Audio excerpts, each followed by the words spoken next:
So,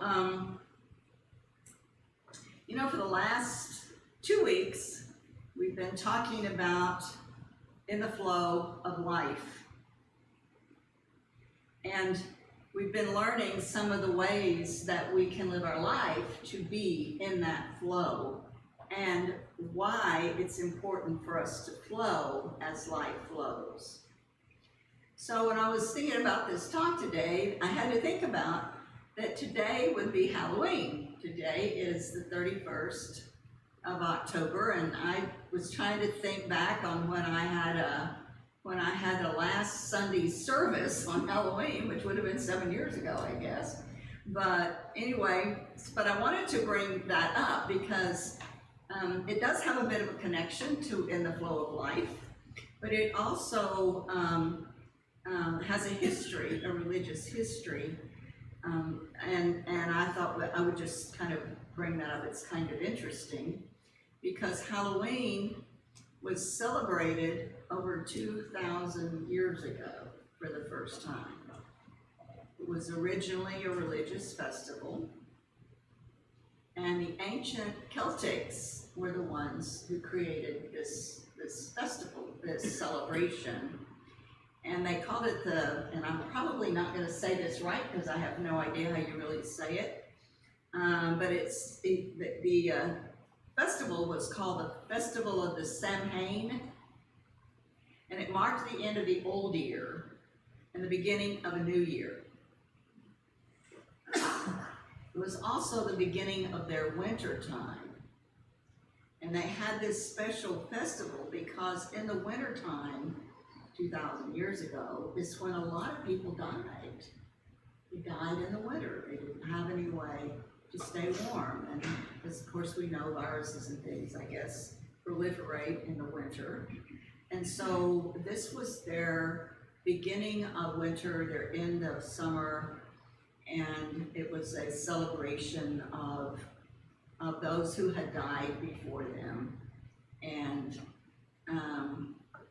they believed at that time that at the time of year of this celebration, the dead could pass into the realm of the living. They really thought that the dead would come back and visit them. And it was a celebration to welcome back their family members and their friends who had died. And they believed that individuals felt especially near to their companions and their families, which is why they came back. And so they would have this celebration of the good-natured spirits. They would set places at their table during the evening meal, and they also left treats on the doorstep. That was for the good-natured spirits that they wanted to welcome back. They would also light bonfires and wear costumes to ward off any of the evil spirits that might come back. They believed it was the time when the ghosts and the spirits came out to haunt. So they would appease the spirits by giving them treats. Then in 1000 AD, 1,000 years later, the Catholic Church decided to make it a religious holiday, get in on the fun. And so the Catholic Church called it All Saints' Day. So as you know, that has stuck. We still have that. And of course they did it because they wanted to get more Christians into their church and their celebration than in the pagan celebration. And so over the millennia, the celebration has, because it became a religious celebration, became a little less pagan and a little more quiet and religious.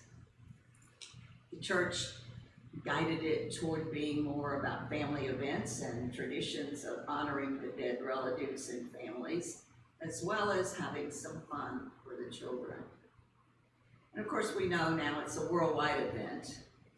And even in the Latin countries, it's changed to a 3-day event. and it's called the Day of the Dead. How many of you been to Mexico during the Day of the Dead?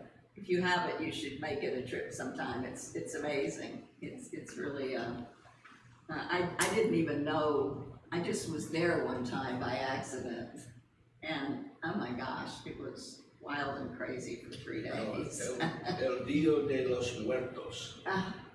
I tell you, they would have big open back ends of pickup trucks that they had big fences around, and they would be full of people dressed like skeletons, and they were all over. This was in Acapulco. It was crazy, but anyway. So if you get a chance, go do their Day of the Dead celebration, or whatever it was you said. El Dia de los Muertos. Okay, Muertos all right. means dead. I'll take your word for it. All right, and so, and in that tradition, you know, they still set the table for their loved ones who have passed on, and they cook all the favorite foods of their family who have passed on. And so we do celebrate this holiday all over the world, and it is sort of a religious holiday. And I thought I would include that as part of this lesson because in truth, being in the flow of life, which is what we're talking about this 3 weeks, means recognizing and honoring that our life does come to pass. And to be able to flow with that, that's one of the hardest things we don't do, is flow when life comes to pass. But it is part of this ever flow of life, this circle of life that is always in motion. And we can either fight it or we can do our best to flow with it. When we look at that life coming to pass, we realize that in every death, there's a rebirth. In every death, there's a rebirth. The death of childhood births our youth. The death of our youth births our adulthood. Relationships die and loved ones die and we live and die and our jobs and our careers die. I was just talking to Wynn about that before church. The seed that falls to the earth makes new plants, but that seed dies in order to make those plants come up out of the ground and sprout again.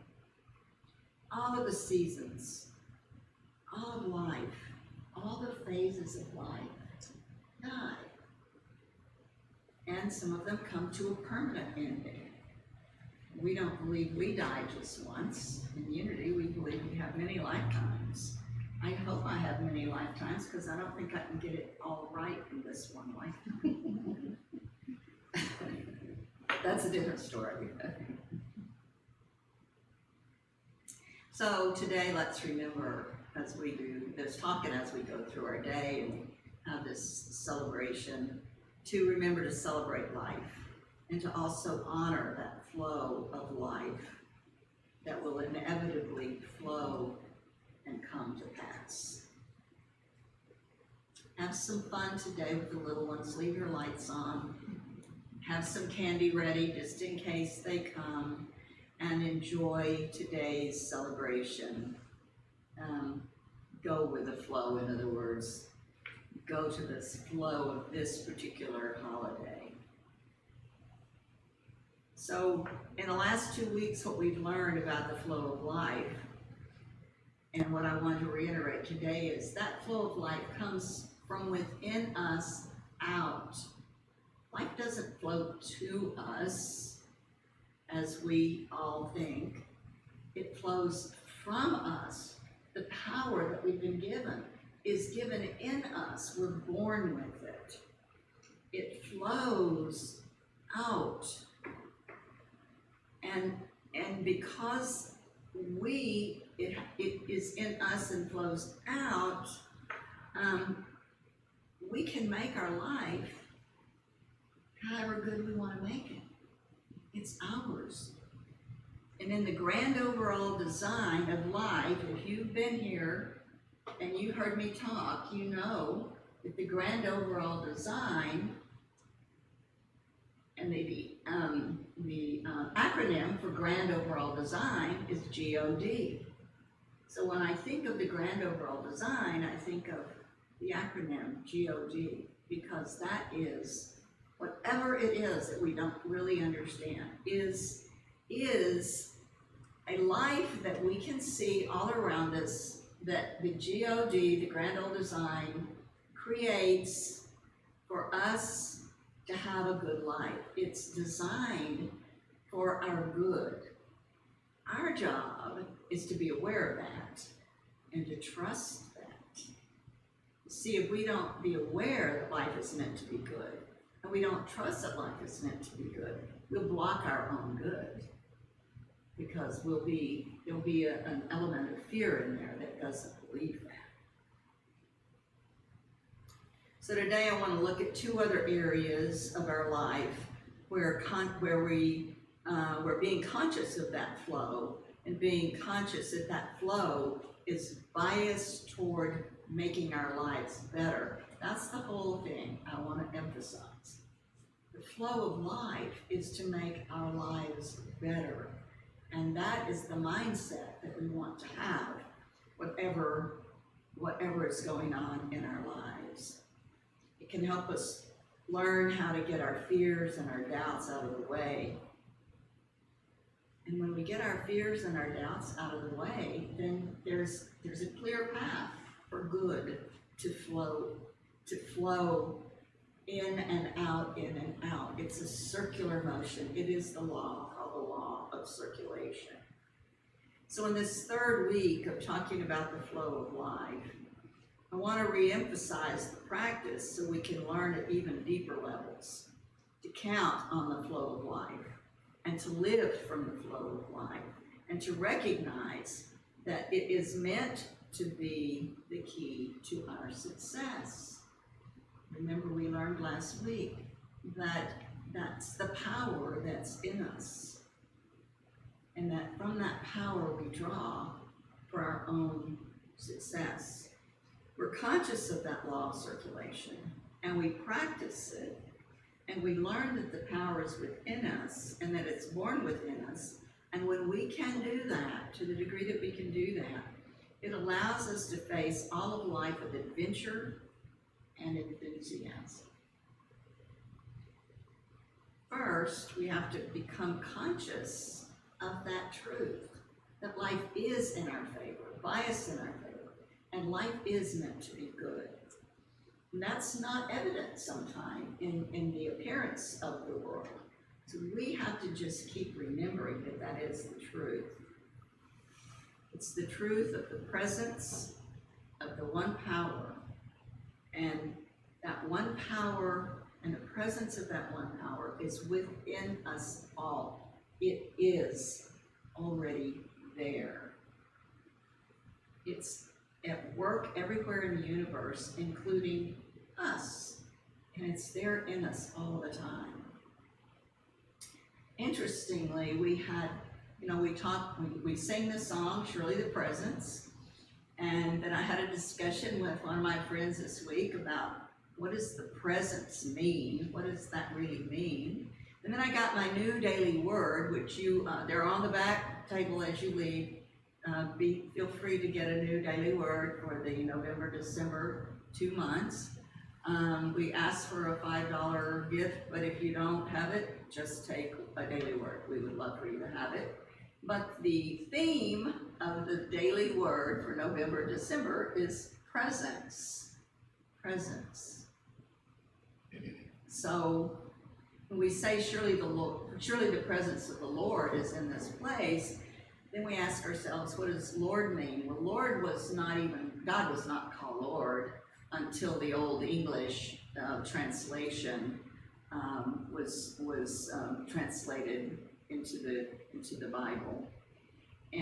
But Lord means oneness, it means omnipotence, and the word omnipotence means all powerful, all powerful. So this ultimate power is always present in us. And what it means when it's omnipotent is that there's no other power greater. And that presence is always in us. That great omnipotence is what we call God. God is the presence of good at all times. God is omnipotent, which means all powerful.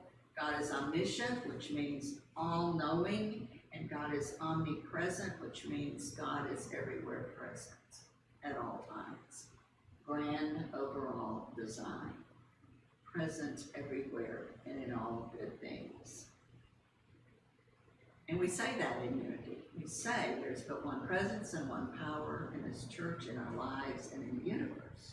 That's our statement of being.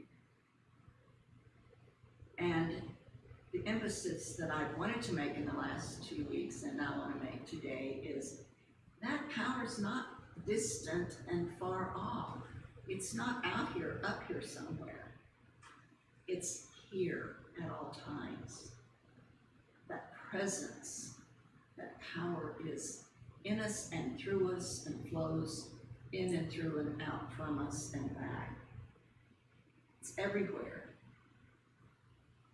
God is the creator of this universe, and God created the principle of flow, of the law of circulation, just as God, whatever God is, that grand overall design, created the gravity and the mathematics and all the other things that we see as laws that rule our universe. This law of circulation is definitely one of them.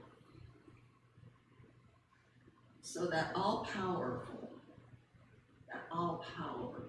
is always with us and in us. But we can block it. We can block it with our fear. We can block it with our misunderstanding of how it works. We can see the appearance of its not being true in the world, and we can believe the appearance, or we can go back to that which we see as principle and law, and that which never changes. So we don't want to block the powerful good that has been created within us, especially when it's out of some belief system that we had. And some of our belief systems came from somebody else. They didn't even come from us. We grew up with them, or we heard them, or we still hear them. But they're not our own beliefs, but we take them in. And it looks like there is an absence of good in the world, but the truth is there's no absence of good in the world.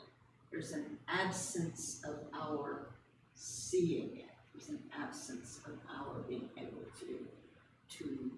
to know that it's there because of the appearances. And so this flow of life reminds us that God is the only power, and that God expressed through us as power. And I have a little formula, and I used to teach it when I would teach prosperity, and the formula was wisdom plus love equals power. When we use our wisdom with love, that's when we're the most powerful. And if you notice, people that you know that use their wisdom with love, those are the kind of people you want to be around. The kind of people that you're kind of drawn to, right? So that wisdom plus love is a power that is contagious, that people want to be friends with and relate to. So all the aspects of God in the universe are already in us. The spark of divinity that is God is a part of our nature and is always circulating through us, all with the flow, all with the aspects of God, and all through all of nature. So I think if I emphasize this enough today, maybe you can walk away with it. But for me, this is the key, the in and through. It's in us and it's through us. It doesn't come to us. It is in and through us. It flows out from us. And it's not about us doing something to make it happen to us or flow to us. It's not about having the right job or having money or being in a relationship. That doesn't bring a flow to us. The flow is already there. And that wisdom and love and power in us that goes out is what attracts those jobs and those relationships and the prosperity to us. Am I making any sense? That's to me the key for us to begin to live from and to remember. It's already there. It's already flowing in and through us. It's like God is never not with us. It's that we're not aware of it. We're blanked out at whatever moment we forget who we truly were created to be. So one of the things I teach when I teach prosperity is anything that we'll ever need is already available to us when we are conscious of and in that flow. We're not waiting for the right job to come along. No, it's in us to go out and attract back. There's a legitimate abundance for every person, and we have to claim it. We have to be aware that it's the truth. We have to claim it. The secret to prosperity and success is that it comes through you, not to you. And prosperity is a word that means so much more than money. We had someone who went to church here once and said they quit coming to church here because all I talked about was money. And I said, I don't really ever talk about money. I don't understand. They heard the word prosperity and thought that I was talking about money. Prosperity is a word that means so much more than money. It's healthy bodies. It's healthy relationships. It means a good job you love, a good career that you love. It means happiness. It means a sense of purpose in life. It is the free flow of life that we've all inherited. That's prosperity. All we have to do is be aware of it and to tune into it and to live from it. It's when we're unaware of it that we don't get to enjoy the fullness of it. So lack of any kind in our human experience is some sort of mental obstruction that has cut off our flow, has cut off our ability to connect to our creative process because we aren't aware of the truth of how this flow of life works. So, important points to remember. The support of the universe is constant in us, and the creative process is constantly seeking to flow through us. Our job is to release all thoughts, all things, and all people who block our flow of good. If something is blocking your flow of good, check it out, see what it is, and let it go. Our body has a super flow, a super wisdom that the medical field is just now beginning to recognize. And so just as we have the prosperity of jobs and career and health, one of the ways we can recognize our health is that we do have a super wisdom in our bodies. And the medical field has not recognized that. And again, it's not necessarily an appearance that tells us that, but it is the truth of who we are. And it's something that when we get the truth of who we are and we change our own understanding of it, then we can thrive and be healthy. And it doesn't mean we won't get sick, but it means we don't have to stay sick. And most of the people who have understood this part of who we are in the world and in our health and in our bodies have had their ups and downs with health, but they've lived a very long time. because in the end, they knew who they were and they knew the possibilities that they had to heal themselves. So we have to remember too that when disease happens, when something happens, we're not victims.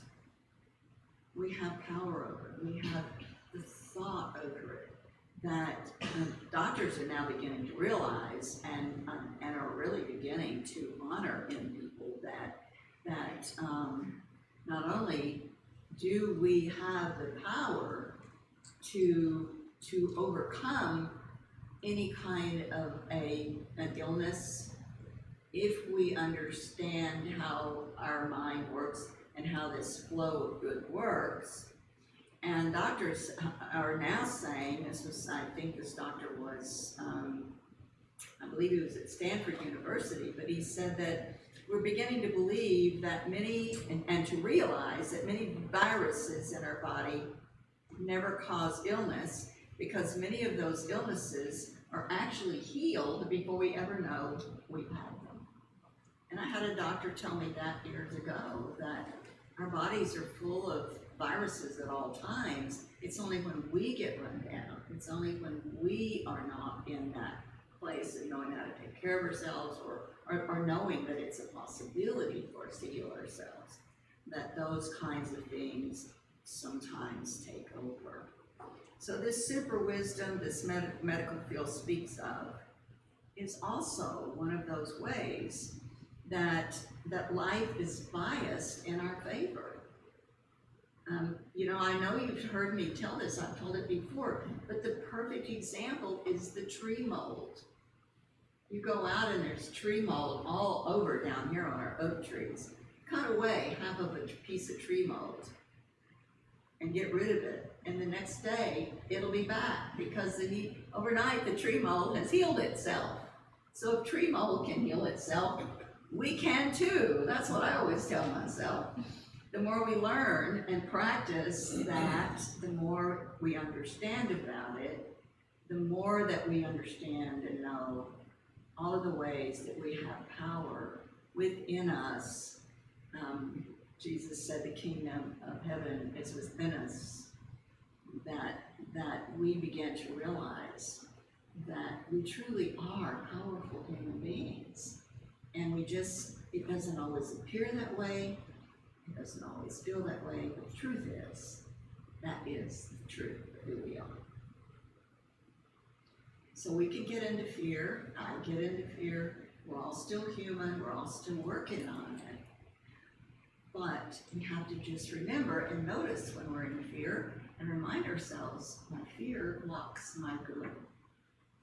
I have to let the fear go because my fear blocks my good. So, as we wrap up our 3-week series of In the Flow of Life, we begin to say that we will practice a mindset of being in the flow of life and have a mindset of being in the flow of love and knowing that it's our natural state and is the natural state of everything on our planet.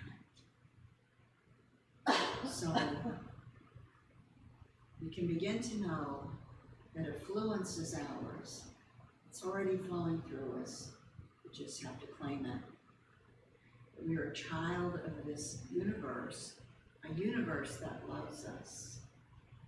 That this kingdom that we call the flow of life, as Jesus called it, the kingdom within, flows through us and out into the world.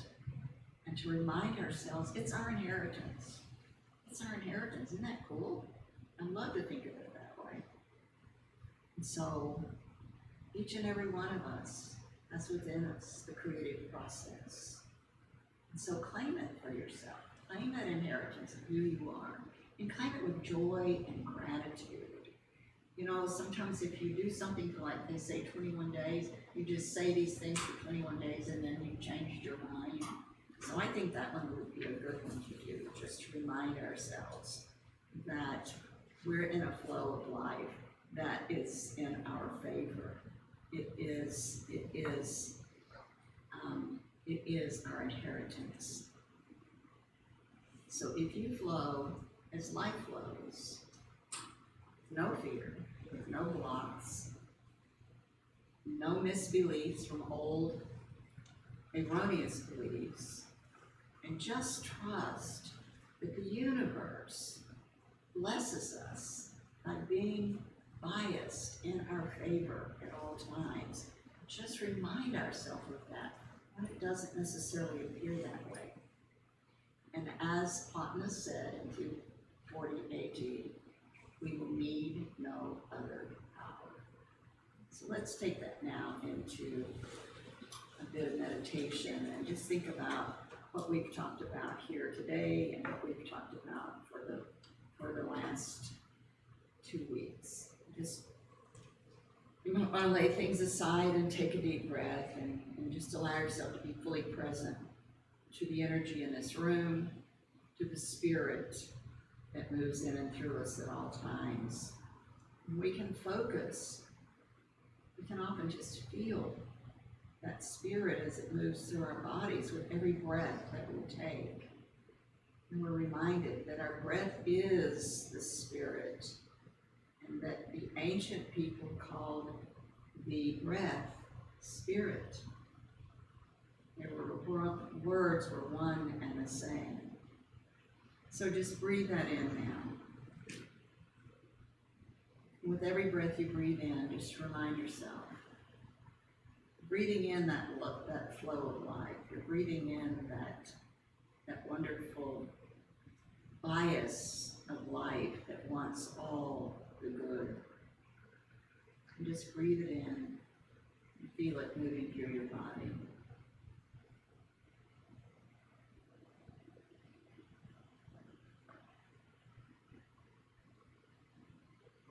You remind yourself that you are a child of God. You are a child of the universe.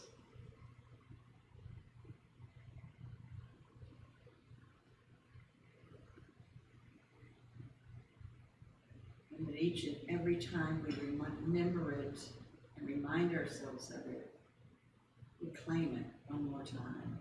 We claim that we were truly made in the image and the likeness of the one who created us. All of that same great creative process. We are that microcosm of the macrocosm.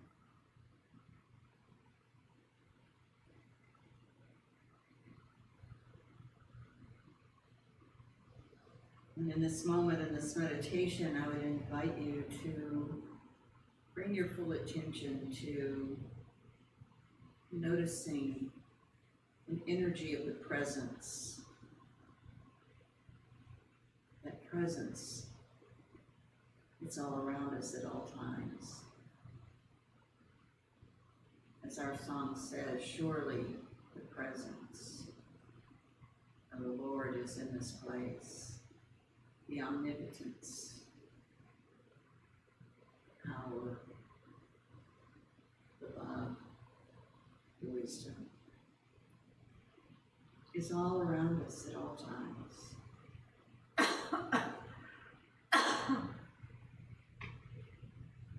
So allow yourself to be aware of it and feel it right now in this moment.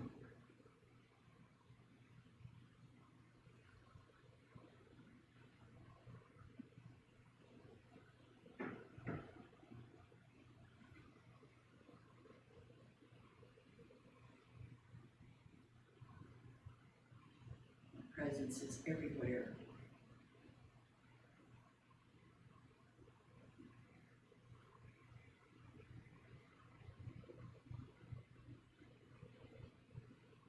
In every person, every rock, and every creation of this universe. That omnipotence, that presence, is available to us. It's biased in our favor.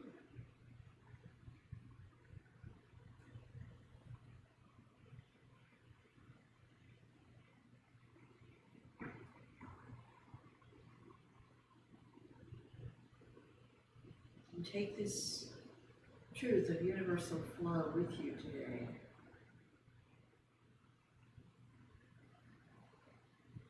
Keep it with you and remind yourself of it, especially at the times when perhaps it doesn't feel that way. Just remember,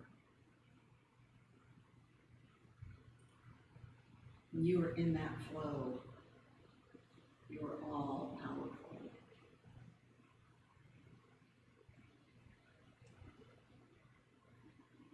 And so for this truth, we give thanks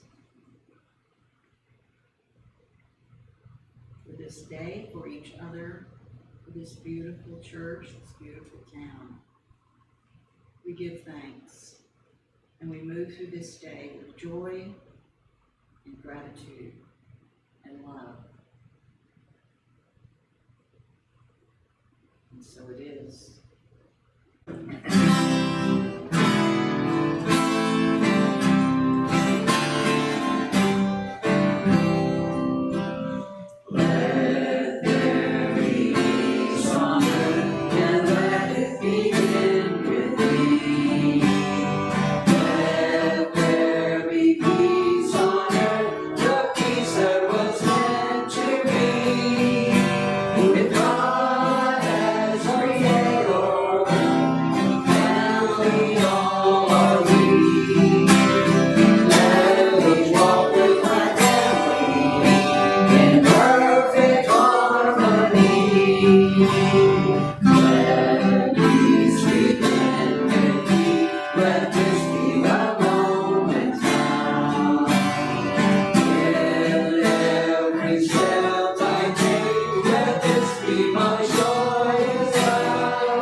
Statement of being? No.